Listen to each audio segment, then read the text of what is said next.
Hello, fellow wizards. It's Dev from the editing room here at SBMTG.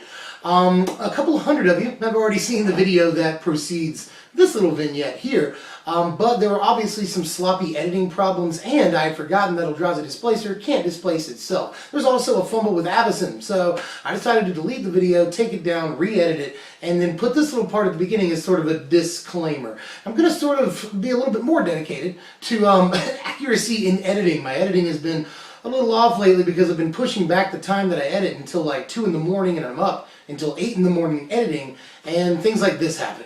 Okay, so Gideon's price is oh,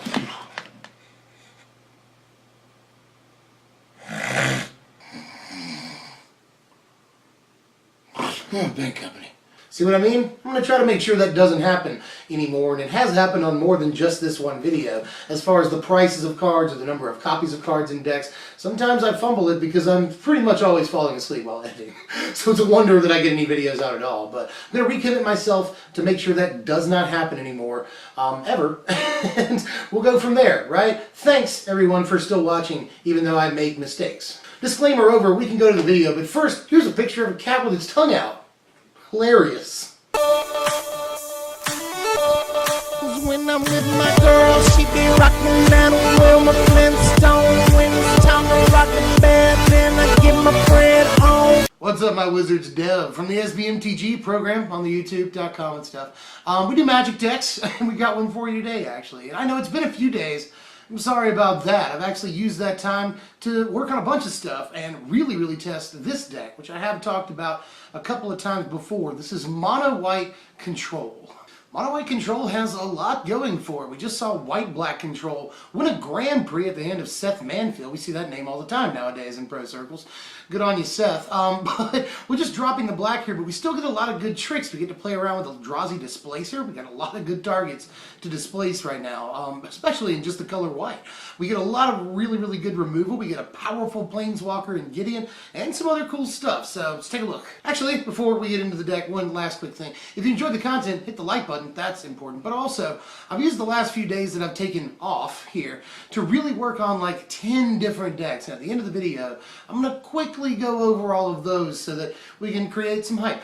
Also, small announcement at the end of the video about the music. That's the #1 most asked about thing lately, is like, what's up with the music? Do something with that.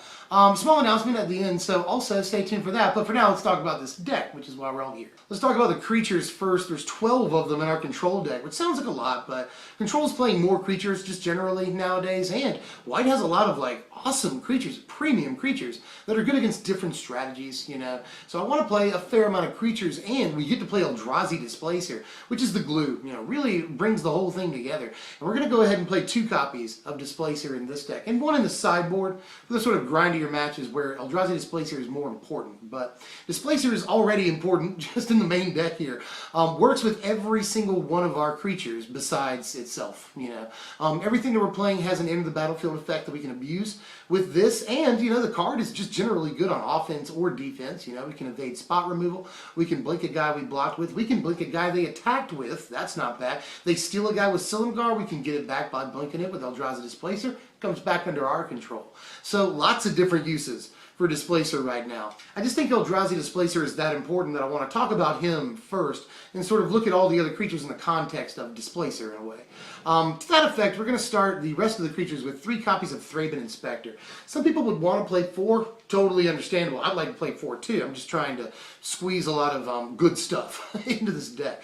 But I still do want to play Inspector. Really good early game drop that acts as a chump blocker and will draw you a card. Control decks want to draw cards, and White doesn't really have that many ways of doing that outside of Inspector. I sort of look at this as an Elvish Visionary. You know, it costs 1 less to cast, but you have to pay, you know, basically 2 mana to draw the card. So, you know, kind of very comparable to Visionary, except you can play it on turn 1. And in a control deck, this is important, you can squeeze this into a turn by playing, like, you know, 3rd turn, a 2-mana thing, and this. So that's very important in control, that you use your mana as effectively as possible. And Thraben Inspector really helps you do that in sort of, you know, turn 4, turn 5, so you can squeeze him in on top of other plays. So, like a lot of things about Thraben Inspector, you know, mostly just because control decks want to draw cards, she's good at that and also can block. We're going to play 2 copies of Knight of the White Orchid. I've seen lists of a lot of different kinds of decks that will play one copy of Knight of the White Orchid, but I think he's a little bit more important than that. I really like him early game against some of the more aggro-oriented decks in the format. First Strike is actually really important.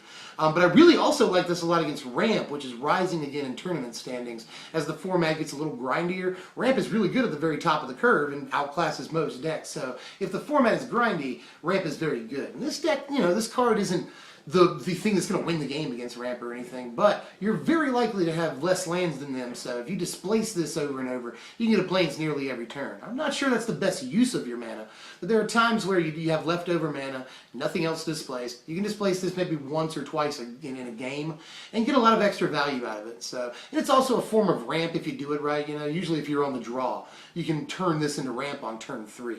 But you play this without having played a land first. You go search up your Plains, you put it into play, and then you play your land for the turn, because the land that you play with Knight of the White Orchid doesn't count as your land for the turn. New players need to know that. But in any case, just Knight is good for a few different reasons. Great displacer target, and just really good against the aggro decks in the format. So I want to squeeze in a couple of copies. We're going to play 3 whole copies of Archangel Avacyn in the deck. Archangel Avacyn, really, I want to play a 4 of Archangel Avacyn. It's really good as a sort of traditional control finisher. You can play it during their combat step or the end of their turn and just get a 4/4 flash flyer, even if you have nothing else on the board. That's pretty good. And the Vigilance is pretty good in a control deck too.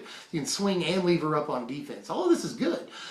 We have a few different ways of forcing a transformation in the deck that can also be especially good. This can wipe the board against tokens decks, especially when she transforms. And we're not really at as much risk in this deck of Archangel causing a kerfuffle when she transforms, Some decks are sort of at risk of losing a bunch of their creatures when they don't want to. Now, we don't want to lose Eldrazi Displacer. That much is true. And we are playing Gideon, Secure the Waste. So there are times where we'll have a relatively large board state, but with things like Gideon, obviously, we can just reestablish that board state fairly quickly, and we've got a huge flyer, and we just burn them for 3. So all of those things are great. Archangel Avacyn, I would not mind, again, playing a 4 of. I think she's one of the best cards in the format, and almost certainly the best card in the deck. And to finish off the creatures, 2 copies of Linvala the Preserver, which I'm glad is getting the attention it deserves. I've really liked this card since the day it came out. And I've seen it a lot since the Pro Tour in different lists. Just probably one of the best displacer targets in the formats, like this and Dragon Lord of Tarka, and a couple other things. And we get to play a second big flyer, which is always good, especially in a control-y kind of deck. We can take to the skies or block huge dudes. So all of it's good. Linval is awesome. And I want to play 2 instead of the 1, which you will see 1 in some lists for different decks. But I want to play 2, so we don't have many ways of drawing cards, and I want to make sure that I see her over the course of a long game. We're going to play 3 Planeswalkers in the deck, all 3 of them Gideon Ally of Zendikar. Just one of the most solid cards in the entire standard format right now. Just a really viable threat that does a lot of different things for us. I've already said we're playing Secure the Way, so the emblem is really, really important. Definitely. Also, this is really good with Planar Outburst. You play your Gideon turn 4, you follow it up turn 5 with a Planar Outburst, make Gideon into a huge dude, and swing in for 5. That's a good interaction, but Gideon, especially if you're controlling the board the way you want to, can just be a game-ending card a lot of the times. And sure, it's a little grindy, and it can take a while depending on the board state, but Gideon is just extremely reliable and fairly versatile, and is just, again, one of the best cards in the format. Let's definitely play this thing. Into the spells here, we're going to play a lot of them. 20 total spells, and most of them are removal in this, control deck. That makes a lot of sense. We're going to play 7 pieces of 2-mana removal in the deck, 4 copies of which are Declaration in Stone, and 3 copies of which are Immolating Glare here. Immolating Glare I've seen show up in not only mono-white lists, but also blue-white control lists that are sort of traditional Silumgar Storm plus Ojutai decks. But Immolating Glare has been fairly impressive. A lot of the good creatures in the format attack, or also block. And sure, there are, Jace Fringe Prodigies and stuff, but for the most part, good creatures in this format are threats and will attack. So Immolating Glare has been fairly impressive as an instant speed answer to certain things, or just any creature that wants to deal damage to you. So that's good. Always good. So, also Declaration in Stone. Just, premium card in the format right now. I don't see why we wouldn't play 4 of these, especially with green-white tokens being maybe the best deck in the format. Multiple pros have called it that, and it's hard to deny. It's getting really good finishes, not only the Pro Tour, but also pretty high-profile wins at other tournaments. So green-white token's a very important deck, and Declaration is very good against not only the tokens in those decks, but also Hangerback Walker. So and even if you're not playing against tokens, it just automatically kills a creature forever, and you never have to see it again. So that's good too. We're going to play 2 copies of Stasis Snare. This is an instant speed answer to other Avacens, and also Ormondal Profane Prince. But again, this can just take out any creature that we're having a problem with at instant speed. So I want to make this is sort of, every control deck needs a 3-mana instant speed removal piece. Black doesn't even really have that right now outside of To the Slaughter, which, it only wants to play out 1 copy of. But as far as 3-mana removal at instant speed goes, this is like really good. The best thing we've seen since Heroes Downfall in a wave, so I'm definitely going to play this. We're going to play 1 copy of Angelic Purge, which has performed admirably, and it's got another spot in the sideboard. This is good not only against creatures, very, very versatile, because even if you don't have an artifact or an enchantment to hit, it can just hit a problem creature. So it's never dead in your hand, for the most part. But this will also hit like Pyromancer's Goggles, Cryptolith Rites, and other enchantments and artifacts in the format. It's good that it exiles, so it can also hit Hangerback Walkers, another tool against those. We can also force a flip on Avacyn, Archangel Avacyn, if we sacrifice, say, a Thraben Inspector that's already done its job. That's not a big deal. Or like a Secure the Waste or a Gideon token, all of that. Super great. We can also just sacrifice a land to it and then maybe displace our Knight of the White Orchid and go get a land right back if we're down on lands at that point. So a lot of good little synergies with Angelic Purge, and it's nice to have a versatile piece that can hit problem things that we would normally have to sideboard to hit. I'm going to play 4 copies of Planar Outburst in the deck. This is our big sweeper, and I'm going to play all 4 copies. Sure, this costs 1 more mana than Languish, but we've got like 16 total pieces of removal in the deck. We cover the early game fairly well, whether we're playing creatures to block with, or gum up the board, or we're playing removal against their creatures. So we can get to 5 mana pretty easily and play our Planar Outburst, bust the board wide open. And also, this is a little better than Languish once you get to the 5 mana, because it's just no questions asked. Destroy everything, destroy things with 5 toughness, like Archangel of Ties or Reality Smasher. And Reality Smasher really coming into its own, considering Madness isn't as important as we thought it was going to be. Crackling Doom is gone, it beats Languish, so Reality Smasher is becoming much more important. And this kills that right now, which is also pretty good. Also, this is coming to play a couple of times if you have 10 whole mana, but again, control deck, we're going fairly long most games. But if you have 10 whole mana, you can play a Planar Outburst and then an Archangel Avacyn on top of that. Give all your guys indestructible, all their guys die. That's a pretty good end of the game move. To finish off the removal, we're going to play 2 copies of Quarantine Field in the main deck. I've got more in the sideboard because Planeswalkers are a major problem, and they're very, very hard for us to remove for the most part. We can remove them with big flyers like Avacyn or Linvala, but that's mostly later on in the game. And we just sometimes have problems, especially considering most decks will leave flying blockers up. Big guys like Ojutai for their Planeswalkers. So we can have issues against walkers, and Quarantine Field is very handy against those. But also very versatile, can take out also Pyromancer's Goggles, enchantments like Cryptolith Rites, another problem enchantments right now, Sphinx's Tutelage for instance. Other things, there's other things. And creatures, creatures always good, Casting this for 6 and getting 2 permanents, always fantastic. Get a walker and a creature, that's nice. So Quarantine Field has treated me right. We just need protection against walkers. Can't stress that enough. Quarantine Field does exactly that. But there's still 4 slots left in the main deck. I'm going to fill 3 of them with Secure the Waste. I just think Secure the Waste is an insane card right now. Works really well with Gideon's Emblem. That's a thing. Works well with the Westvale Abbey that we're playing in the land base here. So that's a thing. And it's just it can be used as instant speed removal during an opponent's combat step. You're on a naked board, and at the end of their turn, you Secure the Waste for 5. And then, during your next main phase, you play Gideon. Go ahead and get the emblem off of Gideon, and suddenly you've got 10 power on the board where you had nothing beforehand. Secure the Waste is just great in this format and can function as, there's one trick that you can do if you want to get your Avacyn to flip.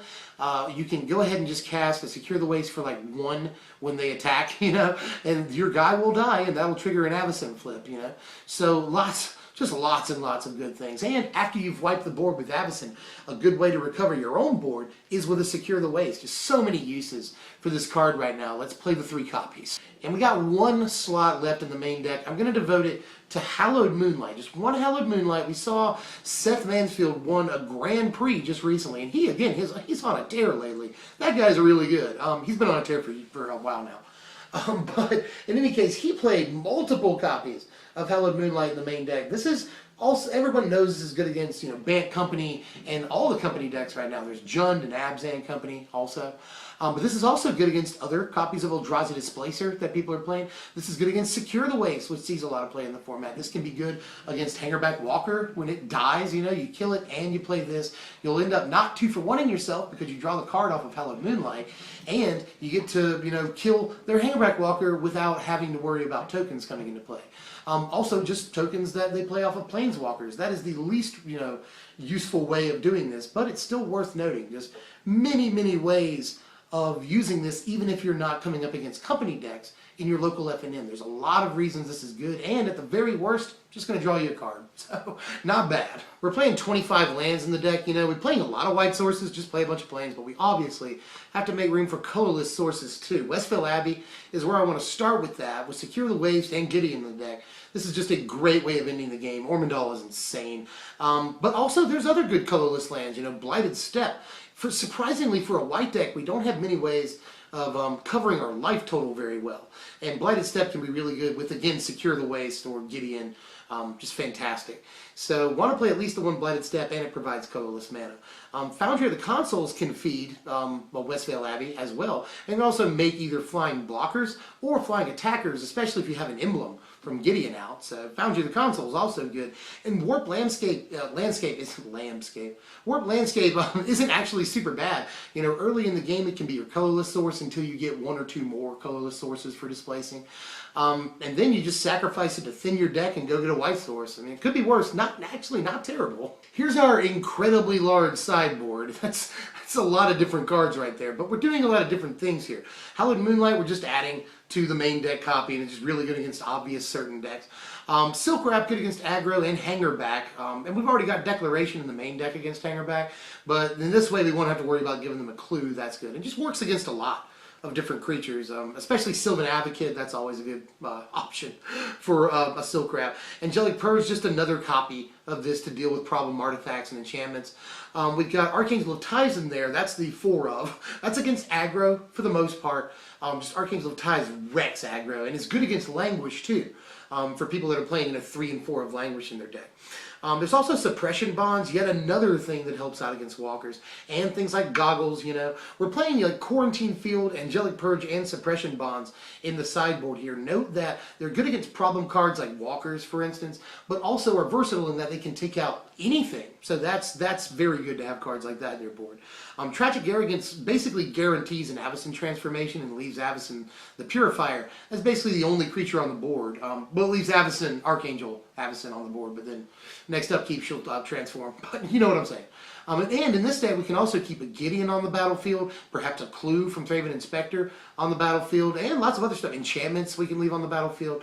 So Tragic Arrogance can be a blowout and could have a spot in the main deck. Tamiyo's Journal in those long, grindy games that we want to get into can be good, and especially if you can resolve it against control, can really give us a great edge in those matches. Descent Upon the Sinful is pretty obvious, again, more aggro hate, and it's also decent against mid-range and tokens decks. That's not bad. And that's pretty much it, right? 1 more copy of Eldrazi Displacer, and we are out of there. Again, for the longer games where the sort of Displacer interactions matter more. Here are the power rankings for the deck right here. Final score of 67. We do a lot of stuff very, very well. And the categories we're bad in, I've said this before, we don't really care. We don't care that we're that bad. We're in speed, really. We don't care that we're sort of low on offense. We'll eventually grind the game out. A lot of control decks just want to, control the first 5, 6, 7 turns, and then just drop this huge thing that will end the game in 3 or 4 turns, In control nowadays, we're seeing, Jutai get dropped on turn 5. It's basically tap-out control.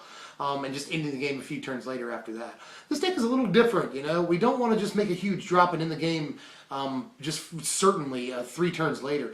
We're basically grinding the game up. Very, very grindy deck right here. And just sort of getting the advantage over the long run. So, but we will grind out games. Definitely, it's very hard to sort of keep up with all of our drops and all of the different tricks that we have. So, very versatile deck with a lot of defense and a pretty good sort of inevitability. Overall, this deck will cost you about $280 to build on TCG Player. And you could build like white-black control. That would cost you near like $450, something like that. So just dropping the mana base and some of the more expensive cards really helps this deck out. And although it's maybe not quite as competitive as a white-black control, it still has a lot of tricks up its sleeve and a lot of different things it can do. It can play sometimes aggressively, and it can play very controlling. So give it a shot. I actually think this deck has a chance, especially at your F&M, of being an actual contender. That's all for the deck. Let me know how you feel about this one in the comments, and let me know how you feel about all of these decks. I told you towards the beginning of the video that I'd be talking about a lot of different decks that I'm working on. Inspiration hit me, my muse shat on me the other day, and I've been working on a lot of different stuff. And I want to know what you're excited for. I've already told you about Mono Week. I'm just going to do basically 5 different decks that are all one color. I'm going to do a burn deck for red. I've already done Mono White Control, so that's out. And for blue, I'm going to do Blue Ulamog, which is basically a mono blue ramp deck that ramps into Drowner of Hope and Ulamog. That looks really, really good. For green, I'm going to do a triple tech, so get ready for that. I don't know if I am, but that triple tech, I've got a lot of different ideas for mono green, and I want to shove them all into one video. For what's the color I'm missing here? Black. I want to do mono black aggro, which is a deck that's probably going to be on its way out soon and is not super viable, but I think is at least very fun, and I want to try it, especially with their Falcon Wrath in the format. Other stuff I'm working on is Blue-Red Madness and Grixis, which I'm now going to split into 2 videos. I told you it was going to be a double deck tech. Blue-Red Madness and Grixis have now morphed into 2 completely different things. And there's a Grixis control deck list that's doing very well in tournaments. It got like 2nd place at a Grand Prix. I think that was Tokyo that it got 2nd place in. Correct me if I'm wrong. But that deck looks very, very solid, and I sort of want to report on that, but also still bring you Blue-Red Madness, so I'll probably do both of those separately. Also working on something you've been asking for a while, and it's looking very nice. Green-Black Delirium, and I'm going to try and keep that under $100 budget. And that deck, again, that deck looks really, really, really nice. Something I'm working on for personal reasons that I think some people will like is a Crawling Sensation deck. You know, I understand that it can only activate once a turn is kind of lame, but I'm trying to put something together. Just, you know, stick with me. I think that looks really, really neat. And have I talked about everything? I've got them all written down here. Oh, no, I have not. Another thing that people have asked for, Blue-Green Briarbridge Patrol with Tameo's Journal. That combo. Been working on that too. I talked about it with somebody in the comments the other day. That deck looks like it could be solid, but I've got some work to do. Also working on Teamer Super Friends, which looks awesome. It's kind of like the Naya Super Friends deck, but you get to draw a ton of cards in this deck, and we still get to play a bunch of powerful Planeswalkers. And then finally, as I talk as fast as I can, a Jund mid-range deck is coming down the pipeline. Whew, I think that's all of them. And one last thing, like I said again at the beginning of the video, a lot of you have asked about the music, especially lately. A lot of these songs, as some of you know, are from anywhere between like 3 and 8 years ago. And some of them aren't finished, some of them are still, the lyrics are muddy, so I have to sort of adjust them and remix them, push them towards the front, give them a little bit more reverb. There's a lot of remixing I have to do. So if I'm going to finish these songs and put them up, it's going to take me a second, but I am going to start working on that for you guys. And then when I get all that done, I'm going to put something up on SoundCloud or maybe Spotify or perhaps both. And I'm maybe going to start a separate music channel as well. So let me know how you feel about all of that, sort of what direction I should go in with that. But I do promise that I'm going to start working on these songs again, finishing them up and remixing where they need to be remixed and putting them out there for you guys, I promise. Yay, I think we made it through. If you enjoyed the content, I'll let you know again. Like, share, comment, and sub if you're new. I'm Dev from SBMTG. This is Zigby, the monster, right here. And we'll see you guys next time. Thanks for watching, my wizards.